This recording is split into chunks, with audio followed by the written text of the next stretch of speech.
Welcome back to the Reproject Community Channel, Mari-Anne. So my name is Mari-Anne Chiromo, and I am an assistant director at EY, but also founder of Positive Attitude, which is my own little startup. I am based in the UK at the moment, originally from Zimbabwe, and have lived here now for longer than I lived in Zimbabwe, which is quite scary.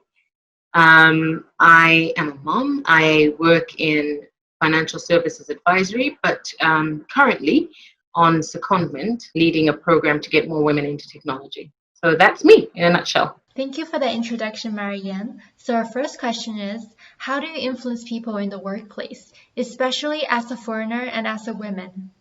Yeah, it's a really good question. How do you influence when most of the time when I walk into a room, if I'm not the only woman, I will definitely be the only person who's black or from an ethnic minority. And that's just the way the demographic of most companies, particularly large ones like EY. On top of that, my field of expertise, what I'm doing, a lot of people have no idea what it even means. So it's like several mountains to climb. I have to convince them of what it is I'm doing, and then I have to convince them to buy into me as a person who has my accent and also looks like I do. And what I do is, for one, you've got to come with confidence. You want someone who's going to come in there with confidence because automatically you feel they are confident in themselves. I should have confidence in them. So as soon as I walk into a room, for one, I make sure I've prepared. Yeah, I'll study who I'm going to present to. And I know that these are their pain points. So when I'm coming to pitch, I won't go, if I'm going to 5 meetings and I'm talking to all of them about knowledge management and why they should be doing it, even though all of them should be doing it, they should be doing it, but for different reasons. And the benefits that they'll get will depend on what the different teams are focusing on at that time. If I'm talking to the Netherlands and they've just done the audit rotation, right? Then I would talk to them about the fact that you've just gone through that cycle. You need to be tapping into the broader business to understand what you can leverage, because right now you've lost all of your audit clients. So for you to be making money, you need to be looking at what are the things that the other parts of the business, what have they been doing that you can lift and replicate in your locations. If I'm talking to France or Germany, where that's not an issue for them, I would make sure that what I'm talking to them about resonates. So you understand, I'll hear and study what it is that they're going through, know the landscape, know the market, know the people, and then make sure that my pitch, from what I'm saying to them, I've personalized it to their particular circumstances, so that when they're listening, they're hearing what I'm saying, but they're hearing it from a perspective that is relevant to them. Because there's nothing worse than coming and someone doing a random talk, random presentation, and you can tell straight away that they've just created the same set of slides and they're just presenting the same thing. It doesn't matter who's in the room. I'm just coming to talk about my area. Now, I will talk about the same things probably, but the way I've packaged it is as it relates to you. And from that point, people are bought in because it's about them and people like to hear things from their perspective. But also there's credibility because they'll know I have done the research. I've taken the time to get to know what your area is and I know it. So I can contextualize my specialism with yours. And then I'll make sure that when I'm talking to them about what I'm doing is going to help them and where the benefit is for them. And when you articulate what's in it for me, that the WIIFM factor, everyone wants to hear, why should I listen to you? What's the value for me? Bottom line, with any conversation, everyone is looking for what's in it for them. So I inherently will make sure that that's implicit in any conversation I'm having. And after that, if people still aren't interested in buying into you, whether it's you're being foreign or whatever, then they're not worth your time. Because if you can articulate something in a way that there's a return on the investment for them, you've shown that you know their market and you know that this is actually beneficial, and you can show them how they're going to win, how you're solving a problem that they have articulated they have. If they're still not interested after that, then they're a waste of your time and you should just move on. You've got to pick your battles in life. And for me, I've just learned, perhaps I have the luxury of being able to do that in where I am with my role, but some battles are not worth fighting. Move on. Yeah. So our second question is, what advice would you give other international professionals who wish to build a career in the UK like you did? I mean, it's so tough, honestly, and I'm not even going to sugarcoat it. It's ridiculously difficult. And I think if you see this whole thing with the Black Lives Matter movement that's taking place in 2020, even in 2020, and still there's so many issues around just having a higher level of melanin in your skin. It's so ridiculous, but this is the thing that we're working towards. And I think so many conversations have been triggered in various organizations. And I'm massive on diversity, and obviously being Black and foreign, and a woman and a mum, I tick a lot of the boxes of affected people. Now, what I've seen is that some of the stories that come out, there's no escaping it. Being foreign is it's a challenge, and you get discriminated against. And when you're visibly foreign as well, where it's how you look and how you sound and stuff like that, it's even easier to put a target on your back, and it's hard. But what I'm hopeful for is that a lot of policy changes are coming through, and it's just not going to be as easy now to discriminate against people for stupid things like the fact that they're foreign. And massive organizations, when you're looking for permanent roles, it's a lot easier with visa and sponsorship process. I mean, it's not something that they haven't done before. They've done it before. Thankfully, we're moving to that place where all you have to focus on is getting your qualifications in place. And even then, that's also moving to the wayside, because now it's more about the individual, and the capabilities rather than your degree. I mean, in the US, you don't even need a degree anymore. And they're moving towards that as well across the rest of UI. So it's more important now to look for that thing that you're interested in and tapping into resources, following people who are doing that space, connecting with them, whether that's on LinkedIn, writing your own pieces, building your own brand, stand yourself up as someone who is interested in and proficient in certain areas. I mean, I didn't train or do any qualifications in diversity and inclusion, and I'm getting interviewed on D&I and stuff purely off the basis of the brand I've built for myself digitally as someone who knows in this space. Now, I am aware of my knowledge gap on that, so I will study things. I'll read articles. I follow people who are influencers and who have trained in diversity. And because it's something I'm passionate about, I see most of the time that they might cite blah, blah reference. Not necessary, because I can tell you real stories based on my life experience of those things in practice. As far as excelling, I think that comes with when you do what you are passionate about. I keep on saying this because it's true. And you're authentic, you find something that you're authentically interested in, you're going to do well because it's what you enjoy. Be clear in your vision and think, is this something that I want on my CV? Does this make sense with my journey story? You don't have to have it all mapped out, but at least if you know that you're going with things that you're interested in, it's like, I'm fundamentally interested in solving this problem in the world. So I'm doing these bits to give myself the tools. What you end up doing later on, even if it's in a year and a half or 2 years, might be completely different, but that should be a stepping stone. Think of those things that you're interested in and make sure you're learning and enjoying throughout the course of your career. As long as you're enjoying it and you're learning, I think you're well on the path. So our next question is, what's the most important piece of advice that you would give to young professionals? And my biggest piece of advice is fail fast. As much as it sounds horrible, fail fast. Students, especially us foreign students, right? We're never given permission to fail, ever. Don't do something if you're not going to smash it. Because for one, international fees are extremely expensive. And for two, when you're the only one or the first one to leave home to go and study, everyone is looking at you and going, woo. And most of the time we study these things and you're the first one in the family, or everyone is just thinking, wow, you've gone and studied this at this amazing university. There's nothing wrong with trying out different things and experimenting. Don't be afraid of that, because you only get one chance to be this age. Try things out. Can you imagine when you try and experiment, try different things? Can you imagine how much quicker you get to the final product? Because you learn with every experiment, don't you? So when you think of the people who've come up with WhatsApp, or people who invented Facebook and Twitter and all of that stuff, that wasn't their first app. They tried and experimented, and they were not scared to fail and think, okay, that didn't work. That's fine. Let's try something else. And the next thing that they put out in the market, they've learned from that experience. So don't be afraid of failing. And when you do something wrong and it goes horribly wrong, that's fine, because you've done it now. Now you can move forward. It's not the end of the world. Do it now and then build on that and learn from it. So make sure you have the right mindset towards failure, whether that's on a project, in a job that you get. If it goes wrong, learn from it. Don't let it be the thing that makes you go into your shell and think, I'm not trying anything new anymore. Because that's what innovation is. It's trying and it's failing fast and moving on with the lessons from that failure. So Mari-Anne, as someone who founded many entrepreneurial ventures such as Fire of Africa, Positive Aptitude, and Black for Excellence, so what's your advice for people who are planning to start their own entrepreneurial venture? Well, so for me, again, it was born out of my own personal passion and experience. And there was a real problem that I wanted to solve, which was the fact that we've got grandparents, and then the adults, and then kids, right? And the working age people would leave to go and find work somewhere because the economy was so shot. So you then have grandparents who are looking after babies. And there's that massive generational gap because there's that brain drain that's happened.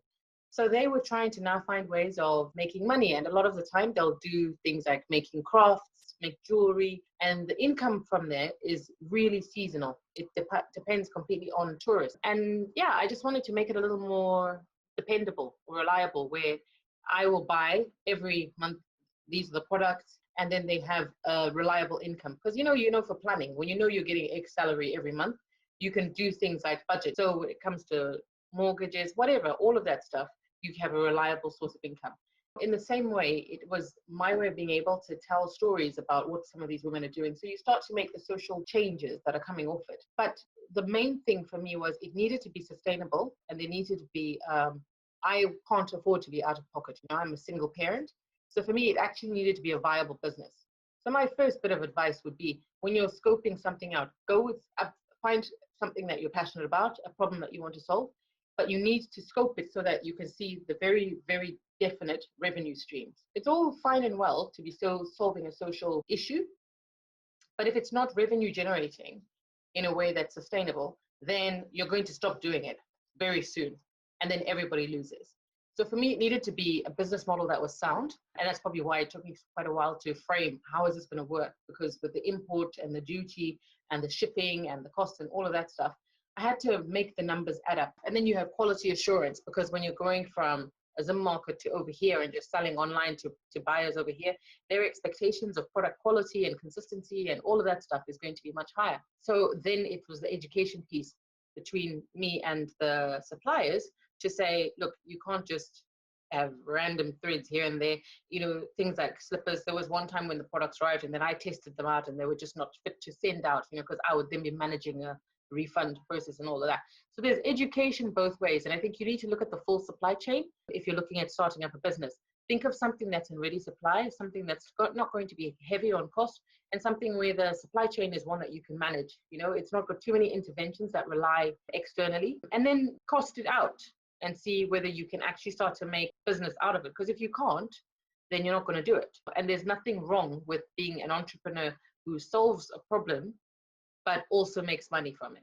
And my biggest thing would be, if you're in an emerging market, think about how whatever model you come up with could be replicated in other markets. So if you're looking at Africa, think, could I take this and do this in other markets in Africa? And also see who's already doing this, learn from them. So that's what I did. Who's already doing what I want to do, and how well are they doing it? Because if you're not going to be able to compete, obviously, you can always have competition and stuff. But if it's something that's so niche and someone is already doing it well in that space, you'll struggle for client or customer base, So see where the gaps are. Just do your research like you would with any business. So our final question is a question that's on a lot of our minds, which is, what is your secret to time management? Because in addition to your very busy schedule at EY, you also founded so many amazing initiatives. How do you do it? So you'll see a common thread, and I always think if you're doing things rooted in what you love and what you're passionate about. When I'm talking about these, people go, how do you manage your time? You do so many different things.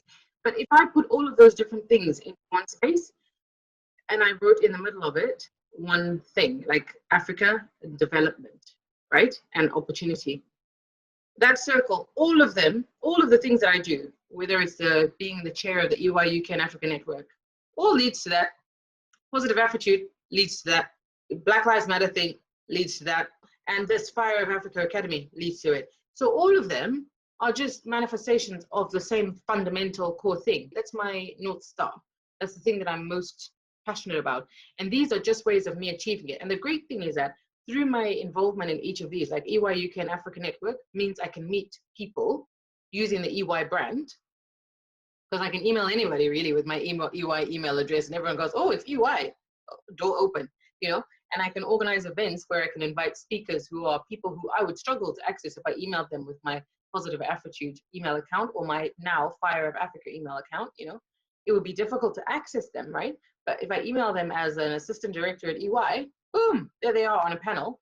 And then I build a relationship with them as me, right? And then they get to know me. And then we swap numbers as me. And then I can ask them for advice on Fire of Africa, on positive attitude, or whatever. So it all links together.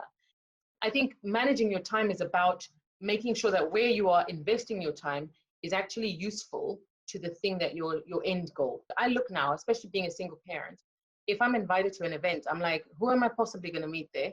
What am I going to get out of that event? Is there any point in me going through the hassle of organizing childcare, of traveling there, of coming back, and of what's the benefit ultimately? If there isn't one, then I'm not going. And I've learned to say no.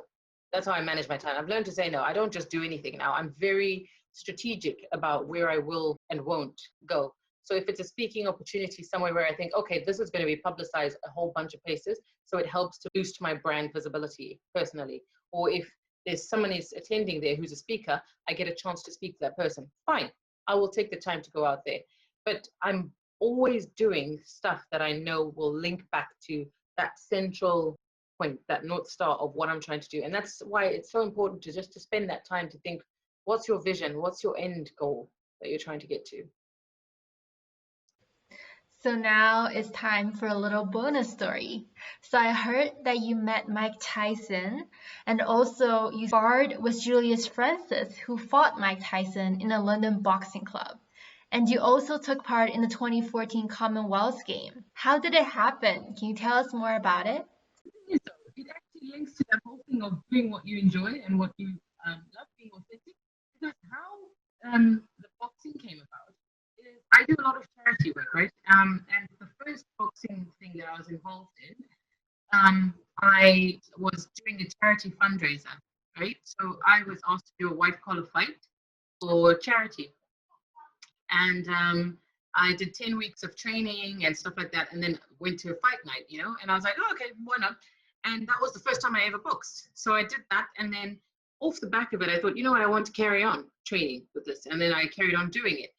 And then I decided, instead of just participating in one, I wanted to organize a charity. So it was, Hands Up for Africa. While I was organizing that fight, or that white collar boxing event with a bunch of different companies and bringing people together to train and to learn and all of that, the hotel that I was having the fight in, because it was a three-course dinner thing, and there was a ring in the middle of these tables at a five-star hotel. And the boxing was the entertainment. The hotel was hosting Mike Tyson. And so the guy who was there said, oh, you'll never believe who's here. And I was like, no way. So then he invited me for lunch. And that's where I got to come meet Mike Tyson. And I was like, and then I went to chat and he was like, oh, so you box? I said, yeah, I'm a boxer as well. And then he was like, oh, wow. And then we chatted. And then I invited him to come along and watch, because it was in his hotel where he was staying. And then they said, oh, we're having a private training session, with a few of his buddies. And I met a bunch of boxers. It was a very intimate lunch, this one. So I got to chat with him and chat with some other boxers who were there. And then a couple of days later, they were at a boxing club. And yeah, Julius Francis was there. And the man is a mountain of a house. I'm like 5'2". I'm 158 centimeters tall.